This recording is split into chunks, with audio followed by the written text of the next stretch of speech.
Abel, chegou aquele momento do programa que eu sempre falo que é difícil discordar de você, né? Eu acho, diria quase impossível. Mas é uma questão também que a gente precisa analisar. Você está certíssimo com relação a elencos, a gente falava isso com relação a Fluminense e Vasco, né?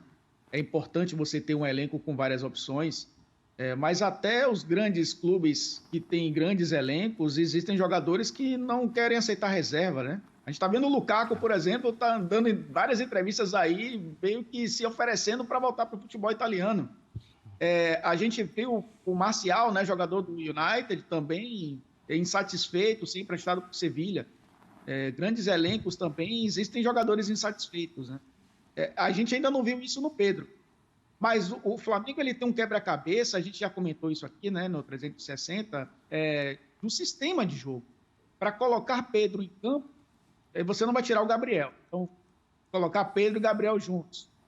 O Gabriel sai mais da área, vai fazer a função do Bruno Henrique. O Bruno Henrique vai para onde? Vai jogar mais atrás?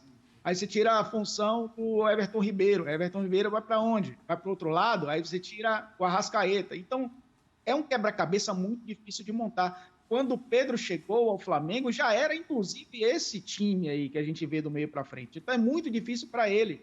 Ele já vive um dilema bem complicado para se tratar. Técnicos entram e saem e isso não é resolvido. Aí vai aquela questão mesmo que a gente já tocou aqui, né? Do desejo do jogador. Se ele se sente satisfeito de ser um jogador que, mesmo sendo reserva, consegue ser útil e consegue também ser decisivo, ok. Eu acho que a gente respeita o sentimento do jogador, o desejo do jogador.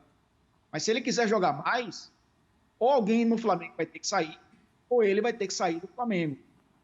No cenário atual, né, das questões aí contratuais, está mais fácil alguém sair do Flamengo do que ele sair, né? Alguém pagar a multa e ele sair. Mas é uma questão realmente bem complicada e que vai valer muito mais o desejo do jogador. E dentro desse quebra-cabeça, você usou esse termo quebra-cabeça, tem uma pecinha chamada Seleção Brasileira. Tem uma outra pecinha chamada Copa do Mundo do Catar. Daqui a 8, 9 meses. E aí uma pergunta para deixar o torcedor do Flamengo bravo.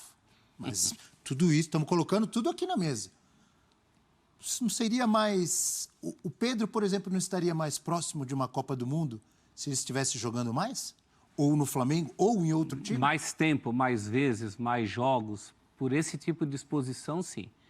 Vitrine por vitrine, são dois grandes clubes entre Flamengo e Palmeiras, e ele já está no Flamengo, acho que não mudaria nada. Mas a questão do... Não estou dizendo nem o Palmeiras, estou dizendo, se ele estivesse jogando mais... minutagem. Não tivesse, por exemplo, a concorrência que ele tem do Gabigol.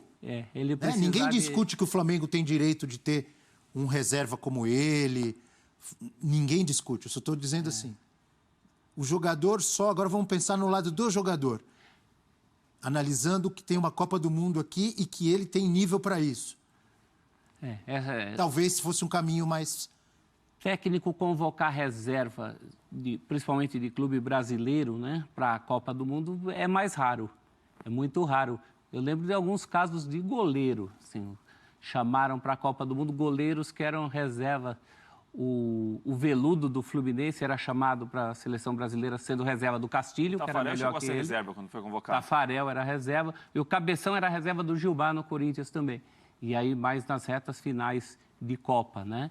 Mas é mais difícil, claro, se ele estiver com uma exposição maior, jogando mais, fazendo mais gols, contribuindo para um clube também de expressão, né? Ele não pode também trocar o Flamengo por qualquer clube. Por exemplo, um clube mediano da Europa, não sei se seria negócio para ele. Ele correria o risco de sumir.